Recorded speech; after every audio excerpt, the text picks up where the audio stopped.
Hi FirePower community, Coach Maria back with another nutrition talk.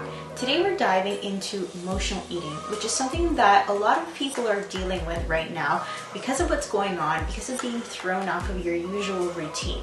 Now today I'm going to share some tips about emotional eating from two dietitians, Evelyn Tribble and Elise Rush. I highly recommend that you guys check out their book, The Intuitive Eating Workbook, if you're interested in learning more about this topic.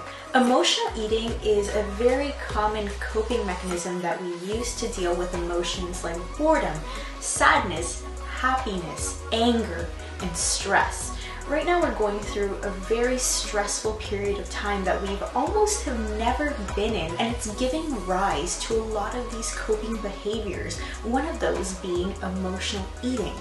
Now, there's nothing inherently wrong with emotional eating, but there are some more effective ways to cope with your emotions.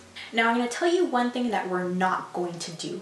We're not going to add shame to emotional eating, because the way that we kind of handle or kind of manage our emotions is by being compassionate, by acknowledging our emotions. Now, emotional eating can be caused by an array of things, but something very common that triggers it is something that we call the scarcity mindset. And in primal times, so in the past, when we were short on food, it triggered some profound physiological changes in us that caused our body to store energy for periods of famine. Now, we don't quite live in the same circumstances now, but right now, when we go to the grocery store and we see those empty grocery store shelves, subconsciously, it tends to trigger that same scarcity mindset. This is also something very common in chronic dieting. And what this tends to do is, even if we have an abundant assortment of food at home, our body is primed to crave sugar and to crave these carbohydrate-rich foods. And when the barrier to entry is low and we have these foods in our pantry, our natural reaction to them is to eat them. Now, of course, the best thing that you can do is to raise the barrier to entry, so not bring these foods home in the first place. We're talking about the processed foods that tend to be high in sugar, refined carbohydrates, things like cookies and chips, and things that are very hyper palatable or are really tasty and easy to overeat. The first thing is keep them out of your home. But let's say they are at home. What do we do now? Well, putting them out of sight, out of mind, is a really important tip that you can take. Now, this could just mean putting them up on a shelf where they're not the first thing that you see when you open the cupboard door, or keeping them in a separate area of the house so that you're not tempted to go and reach them, or they're not as easily accessible. Now, here's a few other tips to keep in mind if you're working on helping yourself process emotional eating. Now, the first one is to make sure that you're eating at regular intervals during the day. Right now, we might not be following our usual routine where we wake up, we have breakfast, we go to work. Maybe our work is done at home. Maybe we're not working right now at all, and that's throwing us off. Whatever it is, establish a new eating routine for yourself. Try and eat at about the same times each day, avoiding large gaps in between meals to make sure that you don't become hangry or so hungry that you just start reaching for all these hyper palatable foods instead of sitting down to a real meal. The second tip is to make sure that you are eating mostly whole foods, and I'm going to reference Canada's new food guide here of what our plate should look like. We want half of our plate to be lots of leafy, cruciferous vegetables, non-starchy vegetables mostly here. A quarter of our plate is going to be either whole grain carbohydrates like whole grain rice or pasta, or starchy vegetables like potatoes and yams. The other quarter of our plate is going to be lean protein. Can be meat like chicken or lean steak or lean pork, or maybe it's a vegetarian source of protein like tofu or beans or eggs. Next, we're going to talk about the how we're eating. So we discussed a little bit about what we want to eat and focusing on that quality of food and when we're eating, so we're eating at regular intervals, but how you eat is just as important as the what and the when.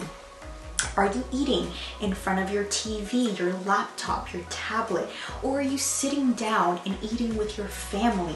You want to set a distraction-free setting so that you can focus on your meal.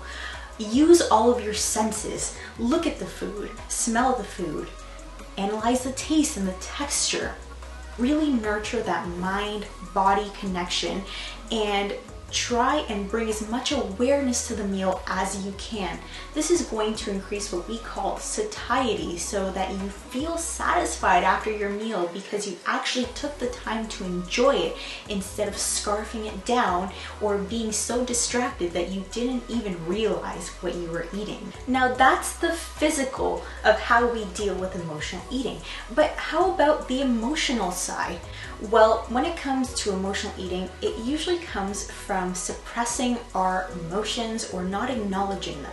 So the most important thing that you can do when you find that you want to eat for reasons other than hunger is ask yourself, what am I feeling right now? And put a name to it. I'm feeling sad. I'm feeling happy. I'm feeling angry. I'm feeling like I need an escape. If you're feeling sad, can you call a friend or FaceTime them? If you're feeling lonely, can you spend some time with your family or other members of your house playing a board game or just talking together? If you're feeling angry or bored, can you take a break for what it is that you were doing or whatever it was that triggered this emotion? Go for a walk, journal, or just take a break. Find constructive ways that acknowledge what it is that you're feeling and that meet your needs in that moment. Don't rush into fix-it mode or rationalization mode. I'm feeling this because, or maybe I should not be feeling this way. Just focus on what it is you're feeling and have compassion for yourself. Now, another helpful tip is to keep a journal.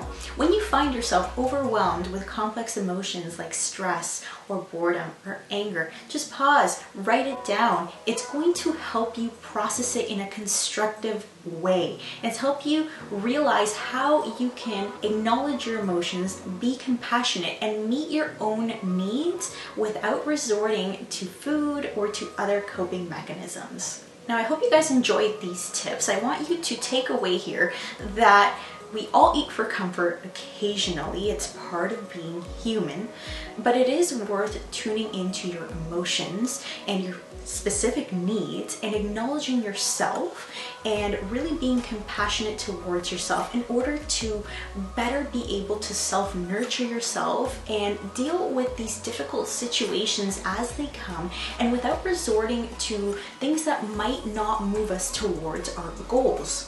Now, I always love hearing from you guys. If this is something that you're dealing with, I encourage you to share it down below or reach out to me. You can always find me, Maria@teamfirepower.com. You can always tag us on Instagram @teamfirepower, or find us on Facebook, Reebok CrossFit Firepower.